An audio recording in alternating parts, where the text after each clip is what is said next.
Shalom, selamat pagi anak-anak yang terkasih dalam Tuhan kita, Yesus Kristus. Puji syukur pagi hari ini kita masih diberikan kesempatan untuk kita boleh kembali merenungkan kebenaran firman Tuhan. Kebenaran yang boleh menjadi pegangan hidup kita dalam melakukan segala aktivitas kita sehari-hari. Sebelumnya, mari kita menghadap Tuhan di dalam doa. Kita berdoa.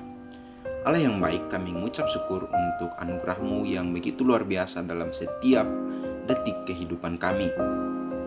Kami bersyukur ketika kami terus diberikan kesehatan, napas kehidupan, serta kemampuan untuk melakukan segala aktivitas kami. Dan pagi hari ini Bapa, sebelum kami memulai segala sesuatu, kami akan merenungkan kebenaran firman-Mu. Oleh karena itu, mampukanlah kami sehingga kami boleh layak datang dan memohon kepada Engkau. Di dalam nama Tuhan Yesus kami berdoa dan mengucap syukur. Haleluya. Amin. Nah, anak-anak sekalian, tema perenungan kita pada pagi hari ini adalah Gembala yang Kreatif. Sebelumnya mari kita sama-sama membuka Alkitab kita dalam Kejadian pasal 30 dan kita akan membaca dari ayatnya yang ke-25 sampai ayatnya yang ke-36. Setelah Rahel melahirkan Yusuf, berkatalah Yakub kepada Laban, "Izinkanlah aku pergi, supaya aku pulang ke tempat kelahiranku dan negeriku. Berikanlah istri-istriku dan anak-anakku yang menjadi upahku selama aku bekerja kepadamu, supaya aku pulang. Sebab engkau tahu betapa keras aku bekerja kepadamu." Tetapi Laban berkata kepadanya, "Sekiranya aku mendapat kasihmu, telah nyata kepadaku bahwa Tuhan memberkati aku karena engkau." Lagi katanya, "Tentukanlah upahmu yang harus kubayar, maka aku akan memberikannya." Sahut Yakub kepadanya, "Engkau sendiri tahu bagaimana aku bekerja kepadamu, dan bagaimana keadaan ternakmu dalam penjagaanku. Sebab harta milikmu tidak begitu banyak sebelum aku datang, tetapi sekarang telah berkembang dengan sangat. Dan Tuhan telah memberkati engkau sejak aku berada di sini. Jadi, bila dapat aku bekerja untuk rumah tanggaku sendiri," kata Laban, "apakah yang harus kuberikan kepadamu?" Jawab Yakub, "Tidak usah kau berikan apa-apa kepadaku. Aku mau lagi mengembalakan kambing dombamu dan menjaganya, asal engkau mengizinkan hal ini kepadaku. Hari ini akan lewat dari tengah-tengah segala kambing dombamu dan akan mengasingkan dari situ setiap binatang yang berbintik dan berbelang-belang, segala domba yang hitam dan segala kambing yang berbelang-belang dan berbintik-bintik. Itulah upahku, dan kejujuranku akan terbukti di kemudian hari, apabila engkau datang dan meriksa upahku. Segala yang tidak berbintik-bintik atau berbelang-belang di antara kambing-kambing dan tidak hitam di antara domba-domba, anggaplah itu tercuri olehku." Kemudian kata Laban, "Baik, jadilah seperti perkataanmu." Lalu diasingkannyalah pada hari itu kambing-kambing jantan yang bercoreng-coreng dan berbelang-belang, dan segala kambing yang berbintik-bintik dan berbelang-belang, segala yang ada warna putih pada badannya, serta segala yang hitam di antara domba-domba. Dan diserahkannyalah semuanya itu kepada anak-anaknya untuk dijaga. Kemudian Laban menentukan jarak 3 hari perjalanan jauhnya antara dia dan Yakub. Maka tetaplah Yakub menggembalakan kambing dombanya yang tinggal itu.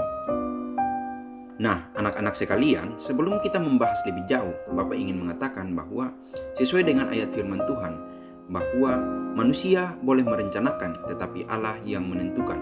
Apapun yang kita lakukan, berhasil atau tidak, bukan berada di bawah kendali kita, tetapi di tangan Allah. Dalam kisah Yakub, kita bisa melihat bahwa setelah mendapat Rahel dan selesai membayar Laban lewat pekerjaannya, Yakub berpamitan. Namun Laban yang melihat bahwa Tuhan memberkati Yakub, itu kita bisa lihat dalam ayatnya yang ke-27, meminta dia untuk bekerja lagi untuknya dengan perjanjian tentang upah yang disepakati bersama. Yakub sudah mendapatkan apa yang diinginkan, tetapi karena diminta untuk bekerja lagi, maka ia pun kembali untuk memutar otaknya agar kali ini pekerjaannya memberi hasil yang lebih banyak. Nah, itu kita bisa lihat di dalam ayatnya yang ke-37, ayatnya yang ke-39, dan ayatnya yang ke-42. Permintaannya sangat sederhana, yaitu kambing yang lahir dengan bintik atau belang dan domba dengan warna hitam atau gelap.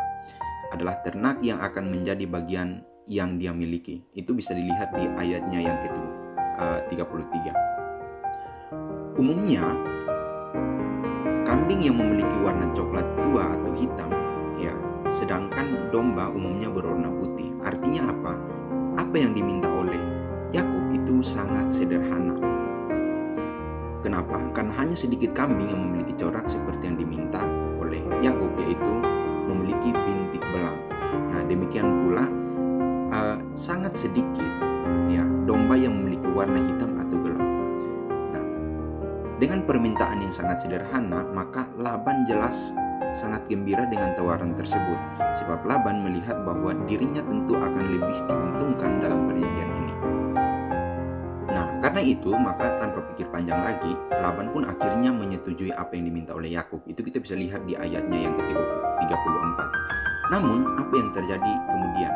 Yakub malah memperoleh kambing dan domba yang sangat banyak, sehingga harta Yakub menjadi semakin banyak. Entah itu kambing, domba, budak perempuan, budak laki-laki, unta, maupun keledai. Itu kita bisa lihat kalau misalkan kita membaca lebih lanjut lagi dalam ayatnya yang ke-43. Nah, anak-anak sekalian, pertanyaan yang muncul dalam benak kita adalah, apakah keberhasilan Yakub dalam memperoleh kekayaan tersebut semata-mata disebabkan oleh kepintarannya atau ada faktor yang lain?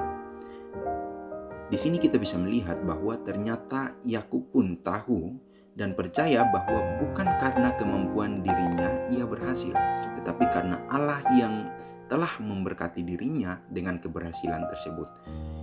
Nah, kisah ini secara lebih jelas itu kita bisa lihat di dalam pasalnya yang ke-31 ayat 7 sampai ayatnya yang ke-9. Nah, anak-anak sekalian, apa yang bisa kita pelajari dari peristiwa tersebut?